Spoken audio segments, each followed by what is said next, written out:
குட்டீஸ், எப்படி இருக்கீங்க? சந்தோஷமா இருக்கீங்களா? இன்னைக்கு சண்டே ஜாம் நிகழ்ச்சிக்கு உங்கள் யாவரையும் அன்புடன் வரவேற்கிறோம். எல்லாம் சந்தோஷமா இருக்கிறீங்களா? ஆமாண்ணே, இன்னைக்கு எதை பற்றி நம்ம பார்க்க போகிறோம்? அதாவது இன்னைக்கு முழுவதும் நம்ம சூப்பரான ஒரு தலைப்பில் நம்ம இன்னைக்கு கற்றுக்கிற போகிறோம். என்ன தலைப்பு தெரியுமா?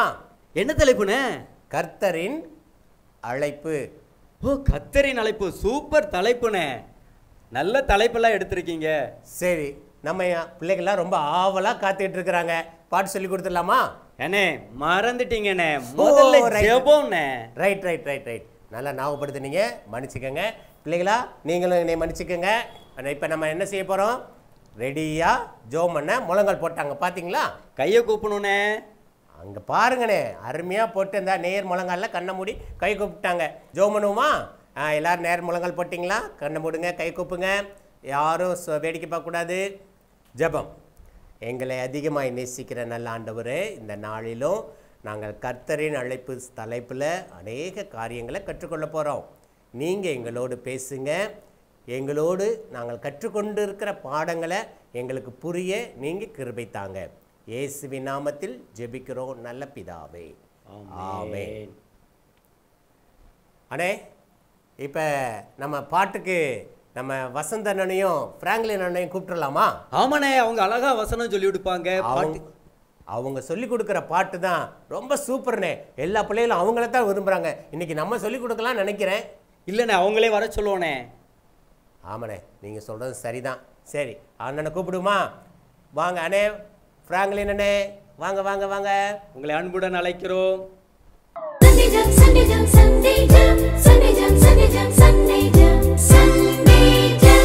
ஹாய் குட்டீஸ், எல்லாரும் நல்லா இருக்கீங்களா? அண்ணே நல்லா இருக்கீங்களா? நல்லா இருக்கும். பார்த்தே ரொம்ப நாள் ஆச்சு. ஆமா, குட்டீஸும் நல்லா இருப்பாங்கன்னு சொல்லி நம்ம நம்புறோம் கடவுளுக்குள்ள. ஆமா ஆமா, அவங்களையும் பார்த்து ரொம்ப நாள் ஆச்சுது, இந்த குட்டீஸை நான் பார்த்து. ஆமா அண்ணே, இன்னைக்கு எனக்கு ஒரு 2 நாளா மண்டைக்குள்ள ஒரு பயங்கரமான கேள்வி ஓடிட்டே இருக்கு. என்ன கேள்வி ஓடிட்டு இருக்கு? அதாவது பெரிய பெரிய இந்த கடல்கள், கடல்கள், பெரிய பெரிய மலைகள், இந்த அழகான ரோஜாக்கள், அழகான ரோஜாக்கள், இதெல்லாம் ஒருத்தர் வந்து படைச்சிருக்காருல? ஆமா, இதையெல்லாம் நம்முடைய ஆண்டவர் படைச்சிருக்காரு. எதுக்கு படைக்கணும் அப்படின்னு ஒரு 2 நாளா மண்டையில ஓடிக்கிட்டே இருக்கு. சரியான கேள்விதான். உங்களுக்கு கூட நிறைய பேருக்கு இந்த கேள்வி இருக்கும்ல. இவ்வளோ பெரிய உலகம், எல்லாத்துலயும் நீங்க பாக்குற எல்லா விஷயத்தையும் கடவுள் படைச்சிருக்காங்க, ஏன் இது எல்லாத்தையும் கடவுள் படைக்கணும், எதுக்காக படைக்கணும் நீங்க கேட்கலாம். அப்படிதானே? எல்லாத்தையும் படைச்சதுக்கு அப்புறம் கடைசியா ஒரு விஷயத்த படைச்சாங்க. யார தெரியுமா? ஆமா, நம்மளதான் படைச்சாரு. நல்லா கவனிங்க. அப்போ நமக்காக தான் கடவுள் எல்லாத்தையும், நீங்க பாக்குற நட்சத்திரங்கள் எல்லாத்தையும் கடவுள் நமக்காக படைச்சிருக்காங்க. ஆமாண்ணே, நம்ம மேல வச்ச அன்புனால. அப்படிதானே? ஆனா எல்லாத்தையும் படைச்ச அவருக்கு நம்ம ஒண்ணு செய்யணும். ஆமா, நம்ம என்ன செய்யணும் அப்படிங்கறத அந்த பாட்டு சொல்லுது. நமக்காக அவர் எல்லாத்தையுமே செஞ்சுட்டாரு. அதை நம்ம முழுசா அந்த பாட்டுல இருந்து கத்துக்கலாமா? ஓகே, எனக்கு கத்துக்கலாம்.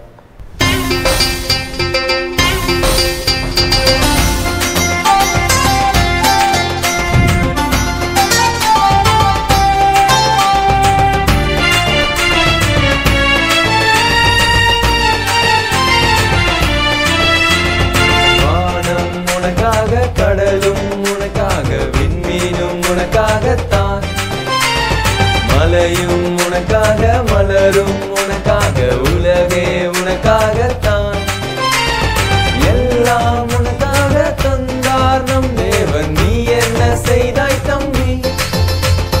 தன்னை பலியாக சிலுவையில் தந்தாரே, நீ என்ன செய்தாய் தங்கை? அன்பை நீ காட்டு, இயேசுவை நீ சொல்லு, அவரை போல் நீயும் வாழ்ந்திடு. அன்பை நீ காட்டு, இயேசுவை நீ சொல்லு, அவரை போல் நீயும் வாழ்ந்திடு. வானம் உனக்காக, கடலும் உனக்காக, விண்மீனும் உனக்காகத்தான், மலையும் உனக்காக, மலரும் உனக்காக, உலகே உனக்காகத்தான். அண்ணே அண்ணே, இப்ப புரிஞ்சுதான் நம்ம எதுக்காக இது பண்றோம். பாட்டுல இருந்து நம்ம கத்துக்கிட்டோம்ல, ரொம்ப ஈஸியா இருந்துச்சு.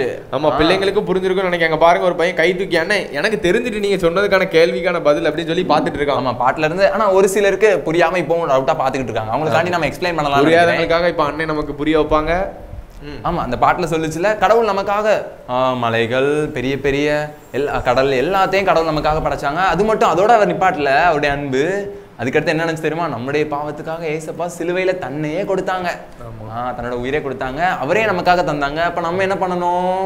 இந்த பாட்டு சொல்லி இவ்வளவு பண்ண அவருக்காண்டி நம்ம ஒண்ணே ஒண்ணு பண்ணணும். என்ன பண்ணணும்? நம்ம அவர் நம்ம மேல அன்பு காட்டின மாதிரி நம்மளும் அவர் மேல அன்பு செலுத்தணும், மத்தவங்க மேல அன்பு செலுத்தணும்.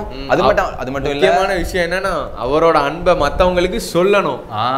அவர் நம்முடைய பாவங்களுக்காக சிலுவையில தன்னுடைய உயிரே விட்டாருன்னு சொல்லி மத்தவங்களுக்கு என்ன பண்ணணும்? சொல்லணும். அதான் முக்கியமான ஒண்ணு. அப்படித்தானே? ஆமா ஆமா.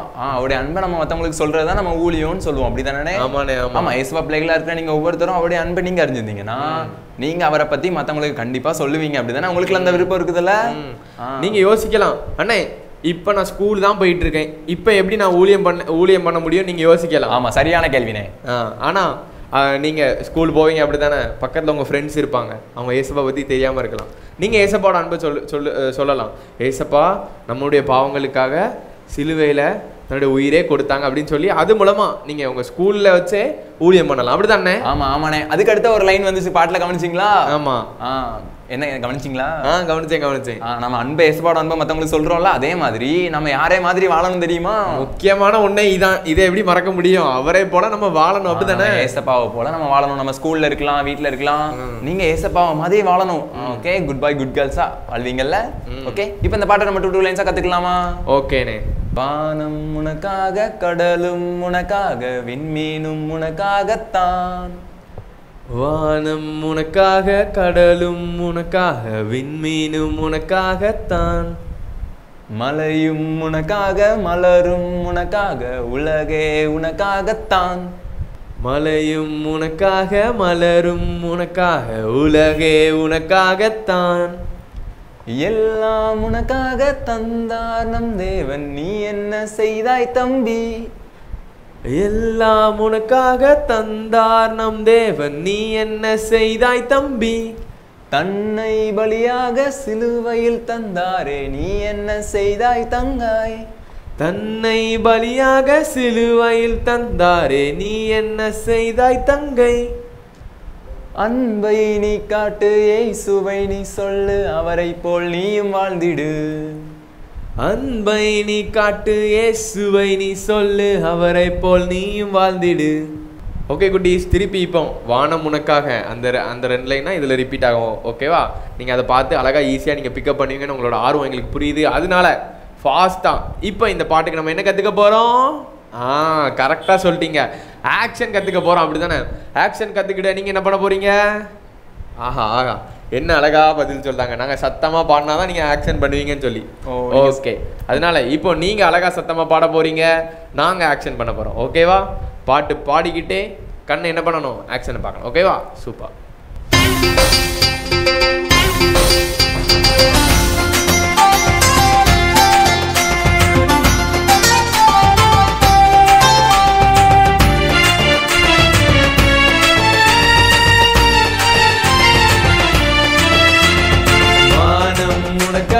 கடலும் உனக்காக, விண்மீனும் உனக்காகத்தான்.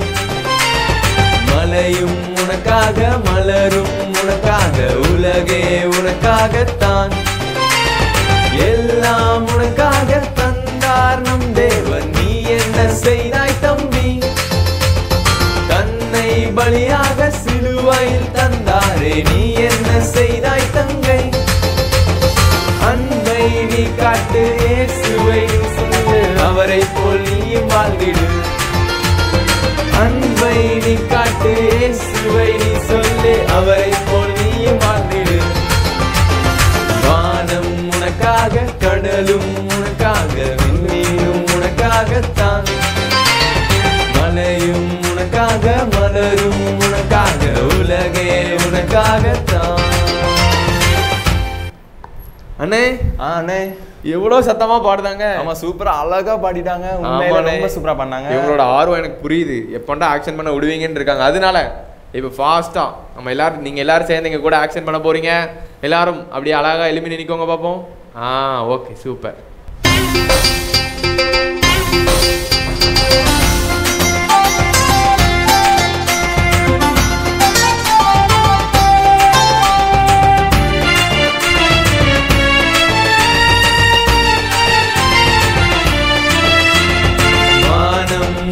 உனக்காக, கடலும் உனக்காக, விண்மீனும் உனக்காகத்தான். மலையும் உனக்காக, மலரும் உனக்காக, உலகே உனக்காகத்தான். எல்லாம் உனக்காக தந்தார் நம் தேவன். நீ என்ன செய்தாய் தம்பி? தன்னை பலியாக சிலுவையில் தந்தாரே. நீ என்ன செய்தாய் தங்கை? அன்பை நீ காட்டு, இயேசுவை நீ சொல்லு, அவரை போல் நீயும் வாழ்ந்திடு. அன்பை நீ காட்டு, இயேசுவை நீ சொல்லு, அவரை போல் நீயும் வாழ்ந்திடு. வானம் உனக்காக, கடலும் உனக்காக, விண்மீனும் உனக்காகத்தான். மலையும் உனக்காக, மலரும் உனக்காக, உலகே உனக்காகத்தான். அண்ணே என்ன அழகா பண்ணிட்டாங்கண்ணே. நானும் வாரம் சொல்லுதேன், அவங்களை எப்படியாவது இங்க ஒரு நாள் கூட்டம் வந்து ஆக்ஷன் பண்ண வச்சே ஆகணும்ண்ணே. ஆமா ஆமா, ரொம்ப சூப்பரா அழகா ஆக்ஷன் பண்றீங்க. ஏமா அந்த தம்பி பாத்தீங்களா இப்படி அருமையா ஆடணும். ஆமா ரொம்ப சூப்பரா அண்ணா. நீதான் தம்பி, நீதான். நாங்க ரகசியமா வீடியோ எடுத்து நாங்க இந்த டிவிலே போட்டு விடுறோம். ஓகே ஆமா. ஓகே குட்டீஸ், இன்னைக்கு எல்லாரும் ரொம்ப சூப்பரா இந்த பாட்டை கத்துக்கிட்டீங்க. இந்த பாட்டு சொன்ன மாதிரி என்ன பண்ணணும், மற்றவங்களுக்கு இயேசுபா பத்தி அறிவிக்கணும், நம்மளும் இயேசுபா போல வாழணும், அப்படிதானே? ஆமாண்ணே. ஓகே குட்டீஸ், ரொம்ப அழகா இந்த பாட்டை கத்துக்கிட்டீங்க. தயவு செஞ்சு இந்த பாட்டை மறக்காம என்ன பண்ணணும், திருப்பி பாடுங்க. ஓகேவா? இன்னொரு சாங்கோட நாங்க இன்னொரு வீக் வந்து நாங்கள் உங்களை சந்திக்கிறோம். அது வரைக்கும் பாய். என்ன குட்டீஸ், அண்ணே வசந்தண்ணே ஃப்ராங்க்லின் சூப்பரா உங்களுக்கு பாட்டு ஆக்ஷன் சொல்லி கொடுத்தாங்களா? ரொம்ப ஜாலியா இருந்துச்சா? ரொம்ப சூப்பரா இருந்துச்சுண்ணே. அழகா ஆக்ஷனோட சூப்பரா பாட்டு சொல்லி கொடுத்தாங்க. நம்ம பிள்ளைங்க எப்பயுமே ரொம்ப ஸ்மார்ட்னே. எவ்வளவு அழகா ஆக்ஷன் போடுறாங்க, நல்லா சொல்லி கொடுத்து பாடினாங்க. இப்போ நம்ம அடுத்த நிகழ்ச்சிக்கு அடுத்ததுக்கு போகிறோம். அடுத்து யார் வரப்போகிறாங்க தெரியுமா? இன்னைக்கு நம்ம மத்தியில் புதுசாக ஒரு அண்ணன் உங்களுக்கு வசனம் சொல்லி கொடுக்க வர்றாங்க. யார் தெரியுமா? யாருண்ணே? கங்குலி அண்ணே. அவங்கள வரவேற்காண்டாமா? வாங்க அண்ணே, கங்குலி அண்ணே, வாங்க வாங்க வாங்க வாங்க.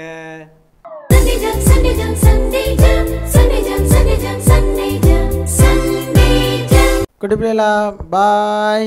இன்னைக்கு வசனம் சொல்லி கொடுக்க நம்ம ப்ளூயி வந்திருக்காரு. எப்படி இருக்கிறீங்க? ஒவ்வொரு வாரமும் நீங்க வசனம் படிச்சுட்டே இருக்கீங்க. இந்த வாரம் உங்களுக்கு நான் வசனம் சொல்லி கொடுக்க வந்திருக்கிறேன்.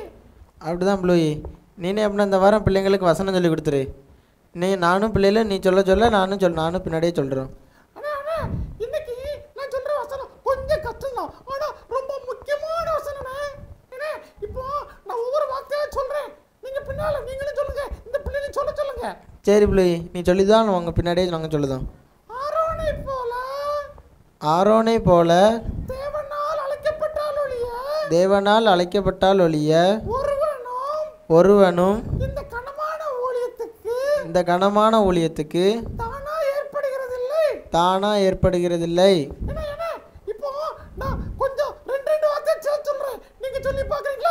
சரி ப்ளூயி. ஆரோனை போல தேவனால் அழைக்கப்பட்டால் ஒழிய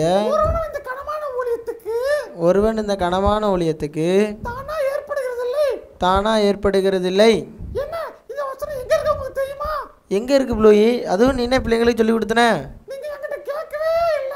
ஆமா பிள்ளைகளா, நீங்க ப்ளூயிட்ட கேளுங்க அதிகாரம் என்னன்ட்டு. எபிரேயர் 5:4. எபிரேயர் 5:4. இப்போ இந்த பிள்ளைகள் அழகா படிச்சுட்டாங்க. இப்போ நானும் இந்த பிள்ளைகளும் சேர்ந்து சொல்ல போறோம். நான் கரெக்டான்னு பார்க்கேன் வசனத்தை. ஆரோனை போல தேவனால் அழைக்கப்பட்டால் ஒழிய ஒருவனும் இந்த கனமான ஊழியத்துக்கு தானாய் ஏற்படுகிறதில்லை. சூப்பர் ப்ளூயி, நீனும் பிள்ளைகளும் வசனத்தை அருமையாக சொல்லிட்டீங்க. அண்ணே அப்புறம் பிள்ளைகளுக்கு பாய் சொல்லிட்டு கிளம்புவோமா? பாய் சொல்லிட்டு கிளம்பிடுவோம். பாய். என்ன குட்டீஸ், கங்குலி அண்ணன் சூப்பராக உங்களுக்கு வசனம் சொல்லி கொடுத்தாங்களா? ரொம்ப சந்தோஷம். இப்போ நமக்கு கதை சொல்றதுக்கு ஒரு அண்ணன் வர போறாங்க. யாருன்னு கதை சொல்ல போறாங்க? நம்ம ரவி அண்ணன் தான். ரவி அண்ணன கதை சொல்ல போறாங்க. பிள்ளைங்களாம் இவங்க ரவி அண்ணன் சொன்னோன்னா முகம்லாம் மலர்ந்து போச்சு. ஆமாண்ணே, சூப்பரா கதை சொல்ல போறாங்க. ரவி அண்ணே வாங்க வாங்க வாங்க. ரவி அண்ணன் எல்லாரும் கரம் தட்டி வரவேற்போமா?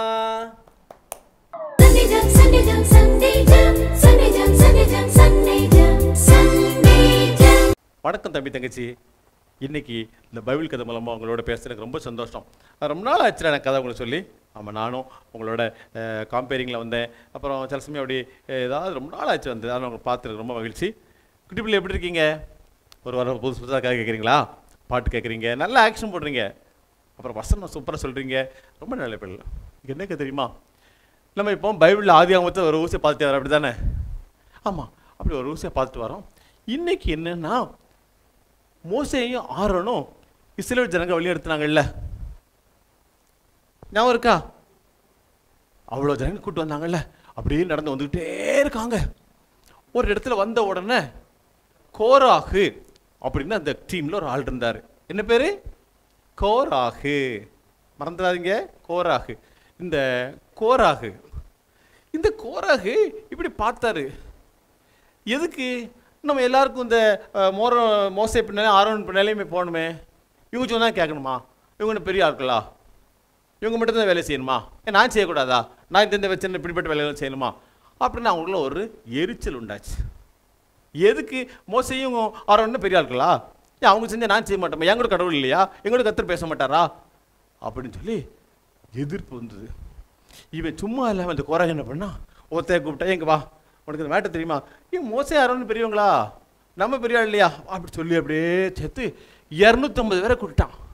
எத்தனை பேரை? 250 பேரை கூப்பிட்டான். இவங்க அவ்வளோ பேர் வந்தாங்க. வந்துட்டு மோசைட்டு வந்து நின்னாங்க. மோசே நீ தான் பெரிய ஆளா? நீ தான் எங்களுக்கு ஊழியம் செய்யணுமா? எங்களால் இந்த வேலை செய்ய முடியாதா? நாங்கள் என்ன பொறுப்பெடுக்க நடத்த முடியாதா அப்படின்னு சொல்லிட்டு பிரச்சனை பண்ணாங்க. மோசேக்கு பாரு, துவக்கத்துலேருந்து ஒரே பிரச்சனை தான். சாப்பாடு இல்லை, தண்ணி இல்லை, அது இல்லை, இது இல்லை, ஓயாமல் சண்டை. அவருக்கு போதும் நான் இருக்கு. இவங்களை கூட்டு வந்ததோட திரும்ப ஆரம்பிச்சிட்டாங்க. நாங்கள் பேசாமல் எங்கள் ஊரில் இருந்திருப்போமே, நீங்கள் கூட்டு வந்து எங்களை வச்சு நாட்டமாக பண்ணுறேன், நீங்கள் பெரிய ஆளா அப்படின்னு சொல்லி சண்டைக்கு ஆரம்பிச்சிட்டாங்க. மோசேக்கு ரொம்ப வருத்தம். மோசே என்ன பிரச்சனை ஆட்டம் போவார், ஆண்டவர்கிட்டயே போனார். என்ன ஆண்டவரே, இது ஒரு பிரச்சனையா? யாரையா வச்சு இந்த வேலையை நீங்கள் செய்ய வேண்டிய இந்த ஒழியத்தை நாங்கள் தான் செய்யணுமா? பாருங்கள், இந்த கோராக வந்து தாராள பண்ணுறான். ஆண்டவர் சொன்னார், நீ பயப்படாத, ஒன்றையை நான் கூப்பிட்ருக்கேன், இந்த வேலை செய்ய முடியாக நான் உன்னை தெரிந்தெடுத்துருக்கிறேன். யார் நினச்சா நீ பயப்படாத, தைரியம் ஒளி செய். நீ வந்து ஆர்வம் வந்து வேலை செய்யணும். நான் தான் உங்களுக்கு கூப்பிட்டேன், நான் தான் உங்களுக்கு இந்த அதிகாரத்தை கொடுத்தேன். தேவனுடைய ஊழியத்தை செய்யறதுக்கு அவங்க இஷ்டத்துக்கு வர முடியாது, தானாக தோன்றி வர முடியாது. இப்போ பாரு, உன்னை எழுத்து நம்பர் அந்த கோராக்கு அவனுக்கு என்ன ஆக போகுதுன்னு சொல்லி சில காரியங்களை ஆண்டவர் சொன்னார். என்னாச்சு தெரியுமா? நான் தான் எல்லாரும் ஒளியும் செய்ய முடியாது, நான் ஏன் ஒளியும் செய்ய முடியாது? எழுத்து நம்பர் கோராகு. அந்த கோராகும் அவனை சேர்ந்தவங்களையும் பூமி 2 பிளந்து அப்படியே முழுங்கிட்டு. நிலநடுக்கம்னு கேள்விப்பட்டிருக்கீங்களா? நிலநடுக்கம் வருது சொல்லாங்கல்ல, அதே மாதிரி பெரிய அதிர்ச்சி வந்து அந்த கோராகவும் எழுத்துன அவங்க குடும்பத்தார் எல்லாருமே அந்த பெரிய நிலம் பிளந்து அதுக்குள்ள மூங்கி மண் அவங்கள மூடி போட்டுச்சு. ஆண்டவர் ஊழியத்துக்கு எல்லாருமே நினைச்சவங்களும் வர முடியாது. ஒருத்தர் ஆண்டவரை ஊழியத்துக்கு வான்னு சொல்லி தெரிந்தெடுத்தாங்கன்னா அவங்க தப்பிச்சு ஓடவும் முடியாது. உன்னை குறித்து ஆண்டவர் ஊழியத்துக்கு வரணும்னு சொல்லிட்டாருன்னு ஏன் உன்னை எப்படியா எடுத்து பயன்படுத்தி எங்கே போனால் விட மாட்டார், எப்படி எங்கே போனால் விடவே மாட்டார், உன்னை கட்டாயம் எடுத்து பயன்படுத்துவார். அவர் அழைப்பு இல்லாமல் நானும் ஊழியக்காரன் சொல்லிட்டு வந்தோம்னா ஆண்டவர் செயல்படவும் மாட்டார். ஆமாம், தொடர்ந்து ஆண்டவர் சொன்னார், எல்லா கோத்திரத்தையும் ஒரு கம்பை கூட்டு வைக்க சொல்லு, ஆரோன் கோத்திரத்தாரே ஒரு கம்பை கூட்டு வைக்க சொல்லு அப்படின்னு சொல்லி ஆரோனும் வச்சாங்க. ஒரு 12 கோத்திரமும் ஆளுக்கு ஒரு கம்பு வச்சாங்க. ஆண்டவர் சொன்னார், யாரை ஊழியத்துக்கு அழைச்சாங்க நான் காமிக்கிறேன் பாருன்னு சொன்னார். என்ன ஆச்சுன்னா, அந்த ஆரோன் வச்சுதான் பார்த்தீங்களா, அந்த கோலில் துளிர் விட்டது, அதில் பூவும் பூத்துச்சு. மற்றவங்க கோல்லாம் துளிர் கூட விடலை. ஆண்டவர் சொன்னார், அவங்கள்ட்ட சொல்லு, இப்போ கேளு, உங்களை ஊழியத்துக்கு கூப்பிட்டது யாரும் கேளு. உடனே மோசே சொன்ன, பார்த்தீங்களா, நாங்களாக இந்த கனமான ஊழியத்துக்கு நாங்கள் வரல, நாங்களே தெரிந்திருக்கல, ஆண்டவர் எங்களை ஊழியத்துக்கு அழைத்தாரு, நாங்கள் கீழ்ப்படிந்தோம், ஆண்டவர் எங்களை பயன்படுத்தார், அவ்வளோதான். நீங்கள் எங்கிட்ட ஏற்று நிற்குது, நீ தான் பெரிய ஆளா, நீ மட்டும் தான் நல்லா செய்ய முடியுமா, நீ தான் பாட்டு படிக்க முடியுமா, நீ தான் கட்டிக்காரனா அப்படி எங்கிட்ட சண்டை போட்டு என்ன பிரயோஜனம்? எங்களை அழைச்சது ஆண்டவர். அவர் சொன்னார், அவர் கீழ்ப்படிஞ்சு, அவர் கட்டளை கீழ்ப்படிஞ்சு நாங்கள் ஊழியத்தை செய்கிறோம். நாங்களே அந்த ஊழியை தெரிந்து கொள்ளலை, அவர் எங்களை தெரிந்தெடுத்தார். உங்களை விட நாங்கள் தகுதி குறைவாக கூட இருக்கலாம், எங்களோட திறமையான கூட இருக்கலாம், ஆனால் அழைக்கிறது ஆண்டவர். குட்டி தம்பி, குட்டி தங்கச்சி, ஊழியத்துக்கு ஆண்டவர் ஒருத்தர் அழைச்சாருன்னா அவர் கிருபைகளை கொடுத்து அவர் பயன்படுத்துவார். நானும் பண்ணுறேன், நம்மளும் பண்ணணும்னு சொல்லி எல்லாரும் பண்ணுறாங்கன்னு சொல்லி ஆண்டோடைய அழைப்பு இல்லாமல் ஊழியம் செய்யலாம், ஊழியக்காரன் கிடையாது. ஆண்டவர் செயல்படவும் மாட்டார், உங்களை உங்களை பேசக்கூட மாட்டார். நீங்கள் சும்மா ஒரு ஊழியக்கார மாதிரி மாயமலம் போடலாம். ஆனால் ஆண்டோடைய ஊழி செய்கிறதுக்கு அழைக்கிறோம். ஆரோனை போல அழைக்கப்பட்டவருடைய ஒருவனும் தானாக இந்த ஊழியத்திற்கு ஏற்படுவது இல்லை. ஒரு நீங்கள் சண்டே ஸ்கூலில், அப்புறம் விபிஎஸ்சில், அப்புறம் சர்ச் மீட்டிங்கில் அட்டன் பண்ணியிருப்பீங்க. உங்களை ஆண்டு ஒழித்துக்கு அழைச்சிருக்கிறாரா? ஆண்டு ஒழித்து அழைச்சாருன்னா உங்களுக்கு தெரியும். சில வீட்டில் அம்மா அப்பா ஒப்பு கொடுத்துருப்பாங்க, அது வேறு. மற்றபடி ஆண்டவர் உங்களுக்கு ஒழித்துக்கு அழைச்சாருன்னு உங்களுக்கு தெரியும். அப்படி ஒழித்துக்கு வாங்க. ஆண்டவர் அழைத்து ஒழித்து வந்து யாருமே கைவிடப்படவே கிடையாது. ஆண்டவர் அழைக்காமல் ஊழியம் செஞ்சால் இன்றைக்கி அது கிடைக்கும் இது கிடைக்குன்னு சொல்லி அப்படி அவங்களா வராங்க பாரு, அவங்கள ஆண்டு எடுத்து பயன்படுத்தவே முடியாது. ஆண்டவர் சத்தத்துக்கு எப்பவுமே கீழ்ப்படியணும். ஆண்ட ஊழியத்தை சின்சியராக செய்யணும். கர்த்தரின் அழைப்பு கனமானது. அந்த அழைப்பு நம்ம கிடைக்கிறதுக்கு நம்ம கொடுத்து வச்சுருக்கணும். எந்த அழைப்பான பாரு, ஆண்டவருக்காக ஊழியம் செய்யறதுக்கு எந்த வேலை சில ஆண்டை கூப்பிட்டாருன்னா கர்த்தாவே சொல்லும் அடியன்னு கேட்குறேன்னு சொல்லி அவருக்கு சரணடைஞ்சிடும். ஏன் உன் லைஃப்பை ஆண்டல் விட்டுருவார். இதை குறித்து யோசிக்காத, எனக்கு வசதி இருக்குது, நான் ஒழித்துக்கு வந்தால் அப்படி இருக்க முடியும் அப்படி இருக்குமா? ஆண்டவர் கூப்பிட்டாருன்னா, அவர் கைப்பிடிச்சாருன்னா யாரும் குறுக்க வர முடியாது. எந்த குறைவும் பட மாட்டேன். மறந்துடாத, ஆரோனை போல அழைக்கப்படாமல் யாரும் தானாக இந்த ஊழியத்திற்கு ஏற்படுவதில்லை. மீண்டும் ஒரு சிறப்பான கதை மூலமாக இன்னொரு வாரம் உங்களை சந்திக்கிறேன். அது வரைக்கும் வணக்கம். பைபிள் கதை கேட்டிங்களா? ஆமாண்ணே. அது என்ன எவ்வளோ சூப்பராக சொன்னாங்க. அதில் நான் கவனிச்சுட்டே இருந்தேனே, ஊழியக்காரங்க கூட ஒருத்தருக்கு ஒருத்தர் பொறாமப்படுறாங்கன்னு வேற சொன்னாங்க, பார்த்தீங்களா?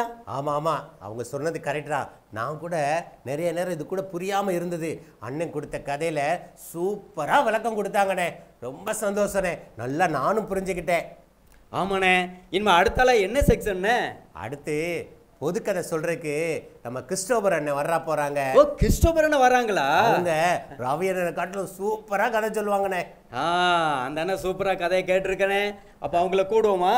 வந்துருவாங்க. அந்த வந்துட்டாங்க பாருங்க.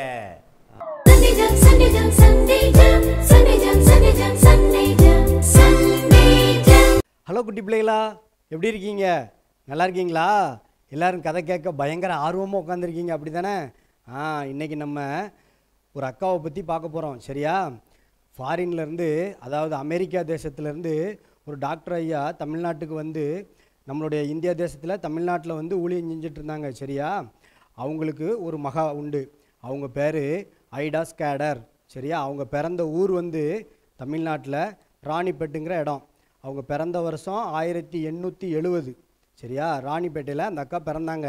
அதுக்கு பிறகு அந்த அக்கா படிக்கிறதுக்காக அமெரிக்காவுக்கு போயிட்டாங்க. அமெரிக்காவில் போய் படிச்சுட்டு அவங்களுடைய ஃப்ரெண்ட்ஸ் கூட ரொம்ப ஜாலியாக இருந்துகிட்டு இருந்தாங்க.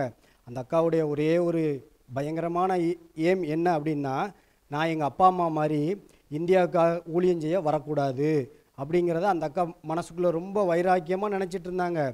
ஏன் அப்படின்னா, இங்கே இந்தியாவில் தமிழ்நாட்டில் அதுவும் ரொம்ப கஷ்டப்பட்ட ஜனங்கள் நிறைய பேர், சாப்பாடு இல்லாமல்.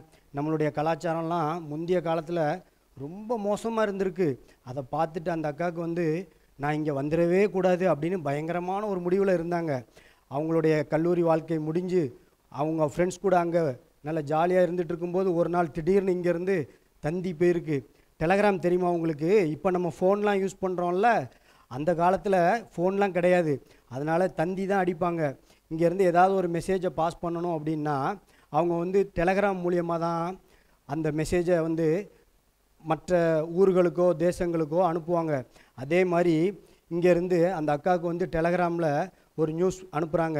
உங்கள் அம்மாவுக்கு ரொம்ப சோமில்ல, அதனால் நீங்கள் உடனே கிளம்பி இங்கே வாங்க அப்படின்னு அவங்க அப்பா அனுப்புகிறாங்க. அந்த மெசேஜை அந்த அக்கா பார்த்துட்டு ரொம்ப வருத்தத்தோடு அங்கேருந்து கிளம்பி இங்கே தமிழ்நாட்டுக்கு வராங்க. அவங்க இங்கே வந்து அவங்க அம்மாவுக்கு உதவியாக இருக்கிற அந்த காலகட்டங்களில் வந்து ஒரு நாள் நைட்டு திடீர்னு ஒருத்தவங்க வந்து கதவை தட்டுறாங்க. அப்போ இந்த அக்கா போய் கதவை திறந்து பார்த்தா அங்கே ஒரு அண்ணன் வந்து நின்றுட்டு, என்னுடைய மனைவிக்கு பிரசவம், குழந்தை பிறக்க போகுது, அதனால் ஹெல்ப் பண்ணுறதுக்கு டாக்டர் அம்மா நீங்கள் வாங்க அப்படின்னு சொல்லி அந்த அக்காவை டாக்டர்னு நினச்சிட்டு கூப்பிடுறாங்க. அப்போ இந்த அக்கா சொல்கிறாங்க, ஐயோ நான் மெடிக்கல் படிக்கலை, எங்கள் அப்பா தான் டாக்டரு, நான் எங்கள் அப்பாவை வர சொல்கிறேன் அப்படின்னு சொல்லி அந்த அக்கா வந்து அந்த அண்ணன்ட்ட சொல்கிறாங்க. அப்போ அவங்க என்ன சொல்லிட்டாங்கன்னா, ஐயோ ஒரு பொம்பளை பிள்ளைக்கு ஆம்பளையால் பேறுகாலம் பார்க்குறதா, அது நடக்கவே நடக்காது, அதை நாங்கள் ஒத்துக்கிடவே மாட்டோம் அப்படின்னு சொல்லி அவங்க அதுக்கு அனுமதிக்காமல் அவங்க பரவாயில்ல அப்படின்னு சொல்லிட்டு போயிட்டாங்க. அதே மாதிரி இன்னொரு அண்ணனும் வந்தாங்க. இப்படி 2-3 பேர் வர்றாங்க. ஆனால் யாருமே வந்து அந்த காலத்தில் ஆண்களை வந்து பிரசவம் பார்க்குறதுக்கு விருப்பப்படவே இல்லை. அதனால் என்ன ஆகுது, கடைசியில் மறுநாள் பார்த்தா வெளியே ஒரே அழுகிற சத்தம், அப்படியே ஊர்வலம் போயிட்டுருக்கு. பார்த்தா அந்த அக்கா பிரசவத்தில் இறந்துட்டாங்க, பிள்ளையும் அந்த அக்காவுமா இறந்து போயிடுறாங்க. இவங்களுக்கு பயங்கர மன வருத்தம். யாருக்கு? இந்த ஐடாஸ் கேடருக்கு.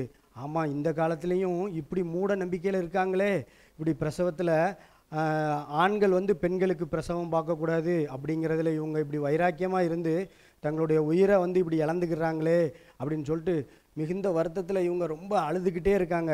அப்போ தான் ஆண்டவர் இவங்க கூட பேசுகிறாரு, இந்த மக்களுக்காக நீனும் இங்கே வந்து ஊழியம் செய்ய வருவியா அப்படின்னு சொல்லி. இவங்களுக்கு நைட்லாம் தூக்கமே இல்லை, பயங்கர போராட்டம். கடைசியில் ஒரு முடிவு எடுக்கிறாங்க. ஆமாம், மறுநாள் காலையில் அவங்க அப்பாட்ட சொல்கிறாங்க, அப்பா நான் திரும்ப அமெரிக்காவுக்கு போய் நான் மருத்துவம் படிச்சுட்டு இந்த இந்தியாவில் வந்து இங்கே உள்ள குறிப்பாக இங்கே உள்ள பெண்களுக்காக நான் ஊழியம் செய்ய வரணும் அப்படின்னு சொல்லி அவங்க ஒரு முடிவெடுத்து அங்கே போய் மருத்துவம் படிச்சுட்டு திரும்பவும் நம்ம தமிழ்நாட்டுக்கு வராங்க. அப்படி அவங்க வந்து இங்கே அவங்க நிறுவன ஒரு பெரிய மருத்துவமனை தான் வேலூரில் இருக்கிற சிஎம்சி. சரியா? உங்களுக்கெல்லாம் புரியுதா? இதுலேருந்து நம்ம என்ன தெரிஞ்சுக்கிறோம்? கர்த்தர் ஒருவரை வந்து அழைச்சார் அப்படின்னா அந்த அழைப்பை நம்ம எக்காரணத்தை கொண்டும் தட்டக்கூடாது. குட்டி தம்பி தங்கச்சி, உனக்கும் அநேக நேரங்களில் ஏதாவது நீ ஒரு தவறான வழியில் போகும்போதோ இல்லைன்னா நீ ஏதாவது ஒரு காரியம் செய்யணும் அப்படின்னு உன் மனசுக்குள்ளே ஆண்டவர் உன்னை அறியாமலே பேசுவார். ஆனால் நீ அதை சாதாரணமாக உதறி தள்ளிட்டு போயிட்டே இருப்ப. அப்படி இருக்கக்கூடாது. ஆண்டவருடைய அழைப்பை ஏற்று நீ ஆண்டவருக்காக நல்ல முன்மாதிரியான காரியங்களை செய்கிறதுக்கு முன் வரணும். அப்படி நீ உன்னை ஒப்பு கொடுப்பியா? எல்லாரும் அப்படி நீங்கள் ஒப்பு கொடுத்து உங்களுடைய வாழ்க்கையை வாழ்வீங்கன்னு நான் நம்புகிறேன். சரியா? ஓகே, இன்னொரு நாள் இன்னொரு கதையில் நான் உங்களை சந்திக்கிறேன். பாய். என்ன குட்டீஸ், கிறிஸ்டோபர் சொன்ன கதையை கவனமாக கவனிச்சிங்களா? பார்த்தீங்களா? ஐடாஸ்கர் என்ன செஞ்சாங்க? ஊழியத்துக்கு போக மாட்டேன்னு சொன்னாங்க.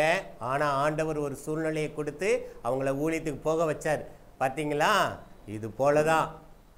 அண்ணே ஒன்று மறந்துடாதங்கண்ணே, ஆண்டவர் யாரை ஊழியத்துக்கு அழைச்சாலும் கடைசி வரைக்கும் அதில் தப்பிச்சு போகவே முடியாதுண்ணே. ஆமாண்ணே. யோனா கதையை பார்த்துருக்கீங்களா? கரெக்டு, நானும் அதைத்தான் சொல்ல வந்தேன். யோனா ஓடுனா, ஆனால் விடலை. பார்த்தீங்களா? மறுபடியும் அவர் ஊழியத்தை செய்யறதுக்கு மறுபடியும் வந்துட்டான். பார்த்தீங்களா? ஆமாண்ணே, ஆமாம். அதே போல தான் நம்ம பிள்ளைங்களை கூட ஆண்டவர் அழைச்சிருப்பார் இல்லையா? ஆமாம், கரெக்டாக சொன்னீங்க. உங்களை யாராவது ஆண்டவர் அழைச்சிருப்பாருன்னா நீங்களும் அந்த ஊழியத்துக்கு வருவதற்கு ஆயத்தமாயிருங்க. ஏன்னா ஆண்டவர் அழைச்சவங்களை கண்டிப்பாக ஊழியத்தில் பயன்படுத்துவார். குட்டீஸ்களா, நீங்கள் எத்தனை பேர் ஆண்டவருக்கு ஒப்பு கொடுத்துருக்கீங்க? நானும் ஊழியம் செய்ய ஆசைப்படுறேன்னு சொல்லி நீங்களும் தீர்மானம் எடுத்திருக்கலாம். உங்கள் தீர்மானத்தில் நிலைச்சிருங்க. ஆண்டவர் உங்களை பயன்படுத்த விரும்புகிறார். சரியா? கரெக்டாக சொன்னீங்கண்ணே. சரி குட்டீஸ், இன்னைக்கு இந்த வாரம் நம்ம இந்த சண்டே ஜாம் நிகழ்ச்சியை முடிக்க போகிறோம்.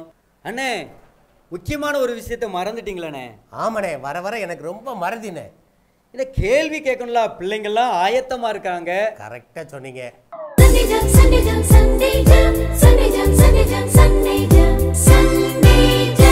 பிள்ளைகளா, எல்லாம் நீங்கள் ரெடியாக செல்ஃபோனில் ரெடியாக இருக்கிறீங்கன்னு எனக்கு தெரியும். விரைவாக யார் அனுப்புகிறாங்களோ அவங்களுக்கு ஒரு நல்ல பரிசு காத்திருக்கு, உங்கள்கிட்ட வந்து சேரும். அண்ணே, கேள்வி கேட்கலாண்ணே. ஏண்ணே, நல்ல ஒரு கேள்வி கேட்க போகிறேன். பிள்ளைகளா ரெடியாக இருக்கிறீங்களா? நம்ம கதையில் பார்த்த ஐடாஸ்கர் அம்மா எந்த ஊரில் பிறந்தாங்க? நல்லா கவனிச்சுக்கங்க. எந்த ஊரில் அவங்க பிறந்தாங்க என்கிறத நீங்கள் உடனே எழுதி அனுப்பணும். சரியா? குட்டீஸ், அந்த நம்பர் தெரியுதா? அந்த கீழே ஒரு நம்பர் ஓடுதா? விரைவாக டைப் பண்ணி அனுப்புங்க, உங்களுக்கு பரிசு காத்திருக்குது. சரி பிள்ளைகளா, கடைசி நேரத்துக்கு வந்துட்டோம். ஜெபம் பண்ணுவோமா? முழங்கால் படிட்டு கையை கூப்பி ஜெபம் பண்ணுவோம். ஜெபம். மகா இரக்கமுள்ள நல்ல ஆண்டவரே, மகா இரக்கமுள்ள நல்ல ஆண்டவரே, நல்ல வேலைக்காக உமக்கு நன்றி செலுத்துகிறோம். இந்த நல்ல வேலைக்காக உமக்கு நன்றி செலுத்துகிறோம். இந்த நாளிலே அநேக காரியங்களை நாங்கள் கற்றிருக்கிறோம். இந்த நாளிலே அநேக காரியங்களை கற்றிருக்கிறோம். அதன்படி நடப்பதற்கு எங்களுக்கு உதவி செய்வீராக. அதன்படி நடப்பதற்கு எங்களுக்கு உதவி செய்வீராக. நாங்கள் அநேக தீர்மானங்களை எடுத்திருக்கிறோம். நாங்கள் அநேக தீர்மானங்களை எடுத்திருக்கிறோம். அதன்படி நடக்க எங்களுக்கு உதவி செய்யுங்க. அதன்படி நடக்க எங்களுக்கு உதவி செய்யுங்க. எங்களோடு கூட இருப்பீராக. எங்களோடு கூட இருப்பீராக. இயேசுவின் மூலம் ஜெபிக்கிறோம் நல்ல பிதாவே. இயேசுவின் மூலம் ஜெபிக்கிறோம் நல்ல பிதாவே. ஆமென். ஆமென். ஹலோ குட்டீஸ், இந்த வாரம் நம்ம இந்த ப்ரோக்ராம் இதோட நம்ம முடிக்கிறோம். மீண்டும் அடுத்த வாரம் உங்களை நாங்கள் சந்திக்க ரொம்ப ஆசையாக இருக்கிறோம். உங்கள்கிட்ட இருந்து விடை பெறுவது உங்கள் செல்வராஜ், செல்வகுமார். ஓகேடே, பாய். பெண்ணின் அடையாளம், பாரம்பரியத்தின் பெருமிதம், இயற்கை வண்ணப்பட்டுகள், மின்னும் பல வண்ணங்கள், நெஞ்சை அள்ளும் பட்டு ஆடைகள், பட்டு ஆடை ஒவ்வொன்றுக்கும் பல கதைகள். ஆடை மழையிலே மனமாடி மகிழுதே, செல்வராணி பட்டின் தனித்துவமே, மங்களம் தங்குவே, மனமகிழ்ச்சி பொங்குவே, என்றும் இல்லத்தின் சந்தோஷமே. செல்வராணி பட்டு மகால். அழகிய பட்டின் அடையாளம் செல்வராணி பட்டு ஜவுளி அண்ட் ரெடிமேட்ஸ், ஆலங்குளம், தென்காசி.